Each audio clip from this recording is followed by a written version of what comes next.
तो बच्चों आज हम लोग लेंगे कक्षा 7वीं का प्रश्नावली 1.1 का 10वां सवाल। प्रश्न है पानी के एक तालाब में अंदर की ओर सीढ़ियाँ हैं।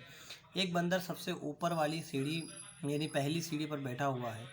पानी 9वीं सीढ़ी पर है। वह एक छलांग में 3 सीढ़ियाँ नीचे की ओर जाता है और अगली छलांग में 2 सीढ़ियाँ ऊपर की ओर आता है। कितनी छलांगों में वह पानी के स्तर तक पहुँचेगा यानी 9वीं सीढ़ी तक पहुँचेगा। हल नीचे जाते समय बंदर 3 सीढ़ियाँ नीचे कूदता है तथा 2 वापस ऊपर की ओर आता है दूसरी छलांग में, ठीक है। अतः पानी तक पहुंचने के लिए वह कूदेगा -3 + 2 -3 + 2 -3 + 2 -3 + 2 -3 + 2 -3 बराबर -8।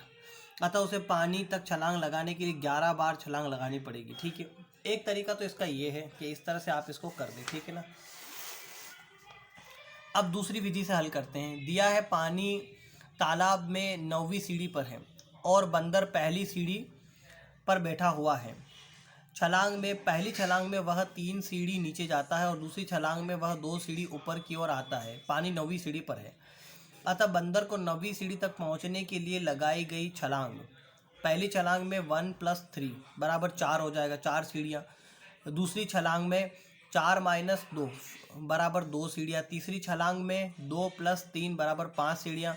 चौथी छलांग में 5 - 2 बराबर 3 सीढ़ियाँ, ठीक है। इसी तरह से छठी छलांग में 3 + 3 बराबर 6 सीढ़ियाँ। सातवीं छलांग में 6 - 2 बराबर 4 सीढ़ियाँ। आठवीं छलांग में 7 + 3 बराबर 7 सीढ़ियाँ। और उसके बाद 7 - 2 बराबर 5 सीढ़ियाँ नौवीं छलांग में 5 + 3 बराबर 8 सीढ़ियाँ। 10वीं छलांग में 8 - 2 बराबर 6 सीढ़ियाँ। और 11वीं छलांग में 6 + 3 बराबर 9 सीढ़ी। और प्रश्नानुसार तालाब का पानी 9वीं सीढ़ी पर है, अतः बंदर को 9वीं सीढ़ी तक पहुंचने में 11 बार छलांग लगानी पड़ेगी, ठीक है। तीसरी विधि इस प्रकार है। प्रश्नानुसार बंदर पहली छलांग में 3 सीढ़ी नीचे आता है और वह पहली सीढ़ी पर बैठा हुआ है। तब 1 + 3 4 2 बंदर दूसरी छलांग में दूसरी सीढ़ी पर आता है, अतः वह 6 - 2 बराबर 2 सीढ़ी। इसी तरह गणना करने पर 2 + 3 बराबर 5, फिर चौथे नंबर पर 5 - 2 बराबर 3, फिर पाँचवीं। इसी तरह से गणना करेंगे तो 11वीं सीढ़ी में वो 6 + 3 बराबर 9। इस तरह से भी आप इसको हल कर सकते हैं। प्रश्नानुसार पानी 9वीं सीढ़ी पर है, अतः बंदर को पानी तक पहुंचने में 11 बार छलांग लगानी पड़ेगी, ठीक है।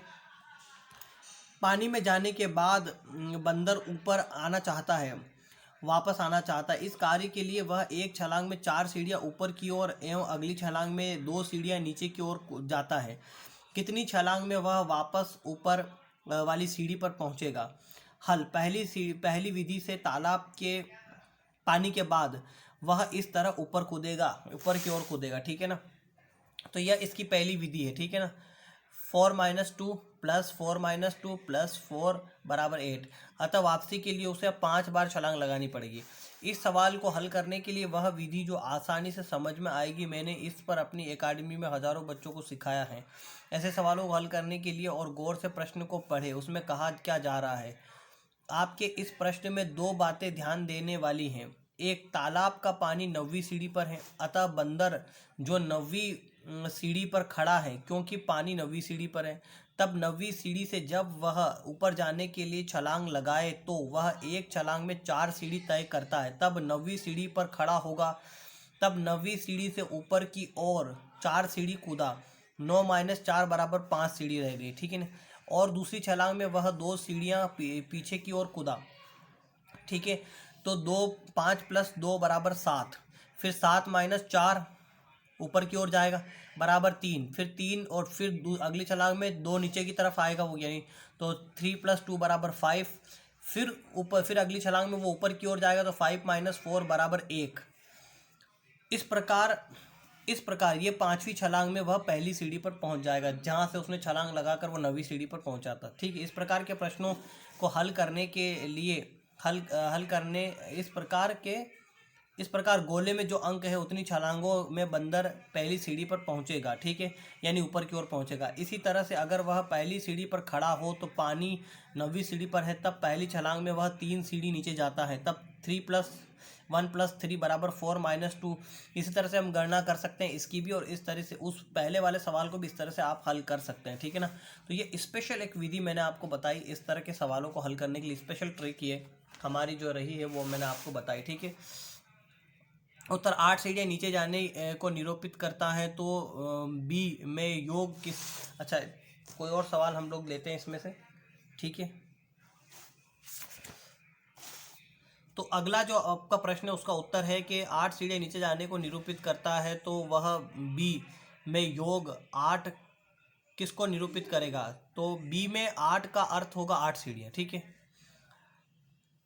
1.3 पूर्णांकों के योग एवं व्यवकलन घटाव 1.3.1 योग के अंतर्गत संवृत्त है। क्या यह गुण पूर्णांकों के लिए भी सत्य है अथवा नहीं।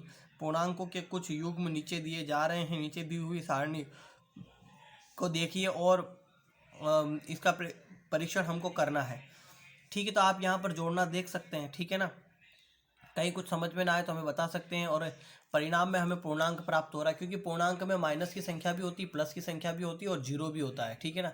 तो ये सारा जो है परिणाम में पूर्णांक हमें प्राप्त हो रहा था, यह संवृत्त है योग के लिए। अतः दो पूर्णांकों का योग सदैव एक पूर्णांक होता है, अतः पूर्णांक को योग के अंतर्गत संवृत्त है। 1.3.2 व्यवकलन घटाव के अंतर्गत संवृत्त है। जब एक पूर्णांक को दूसरे पूर्णांक से घटाते हैं तो क्या होता है। क्या हम कह सकते हैं कि उनका अंतर भी एक पूर्णांक होता है। निम्नलिखित सारणी को देखिए और इसे पूरा कीजिए। अब देखिए सारणी में 7 में से आप -9 घटाएंगे तो माइनस के 2 बचेंगे। हम जानते हैं कि पूर्णांकों के अंतर्गत माइनस की संख्याएं भी आती है, तो यह भी एक पूर्णांक है, अतः परिणाम एक पूर्णांक निकला। दूसरे वाले में 17 माइनस कोष्टक में -21 है, ठीक है। तो इनको हल कर लेते हैं, माइनस माइनस प्लस हो जाएगा तो 17 + 21 हो जाएगा बराबर 38 हो जाएगा। हम जानते हैं कि पूर्णांकों के अंतर्गत प्लस की संख्याएं भी आती है, अतः यह एक पूर्णांक है, ठीक है ना। अब इसको हल कर लेते हैं। तीसरे को -8 माइनस और फिर -14, माइनस का 8 कोष्टक खोल लेंगे, ऐसा कैसे रह जाएगा। यहाँ माइनस माइनस प्लस हो जाएगा, क्योंकि जब गुणा करेंगे ना चिन्हों का तो माइनस माइनस प्लस हो जाएगा, यहाँ पर +14 आ जाएगा। और अब +14 में से माइनस के 8 घट जाएंगे तो प्लस के 6 बच जाएंगे, ठीक है। इस प्रकार यह भी एक पूर्णांक है, क्योंकि प्लस की संख्या है, माइनस की संख्या दोनों आती है पूर्णांक के अंतर्गत। चौथे नंबर का आपका प्रश्न -21 है और फिर माइनस का निशान है और फिर -10 है, ठीक है। तो अब क्या करेंगे, वही संख्या इसका कोष्टक खोल लेंगे माइनस का, क्योंकि इधर कोई संख्या नहीं, चिन्हों का गुणा नहीं होगा, माइनस का 21 ही रहेगा। अब माइनस और माइनस प्लस हो जाएगा, कोष्टक खोलने पर चिन्हों का गुणा हो जाएगा, प्लस का 10 आ जाएगा इधर, ठीक है। तो इधर 21 में से 10 जाएंगे तो माइनस के 11 बच जाएंगे, -21 में से 10 जाएंगे तो माइनस के 11 बच जाएंगे। तो माइनस की 11 एक पूर्णांक है, परिणाम एक पूर्णांक है। इसी तरह से पांचवा दे लेंगे 32 माइनस, फिर माइनस कोष्टक में माइनस के 17 हैं, तो 32 प्लस का ऐसा कैसे आ जाएगा, माइनस माइनस ये प्लस हो जाएगा, तो ये प्लस के 17 आ जाएंगे अगली स्टेप में। तो 32 और 17 को जोड़ लेंगे तो 49 आ जाएगा। परिणाम क्या है, एक पूर्णांक है, हाँ। तो प्लस की संख्या आती है पूर्णांक में, तो परिणाम एक पूर्णांक है। अब छठा ले लेंगे, माइनस के 18 हैं, माइनस फिर माइनस के 18 हैं, तो माइनस माइनस यहाँ प्लस हो जाएगा, और यहाँ पर माइनस के 18 ऐसे कैसे रह जाएंगे, तो प्लस के 18 घट जाएंगे तो 0 आ जाएगा, हाँ 0 पूर्णांक है। तो ये तो परिणाम एक पूर्णांक है।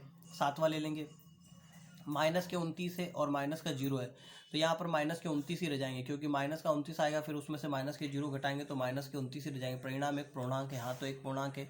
हम देखते हैं कि एक पूर्णांक को जब किसी दूसरे पूर्णांक से घटाया जाता है तो हर स्थिति में एक परिणाम स्वरूप एक पूर्णांक ही प्राप्त होता है, अतः व्यवकलन पूर्णांकों के अंतर्गत संवृत्त है। क्या पूर्ण संख्याएं भी इस गुण को संतुष्ट करती है, तो उत्तर है पूर्ण संख्याएं इस गुण को संतुष्ट नहीं करती। उदाहरण स्वरूप अगर हम 5 प्लस के 5 में से माइनस के 7 घटाते तो माइनस के 2 उत्तर आता है, और हम जानते हैं कि पूर्णांक में माइनस की संख्याएं नहीं आती है, अतः पूर्णांक जो संख्याएं इस गुण को संतुष्ट नहीं करती है, ठीक है। तो ये आपका जो है वीडियो हो गया यहाँ तक। अब 1.2 के सवाल हम लोग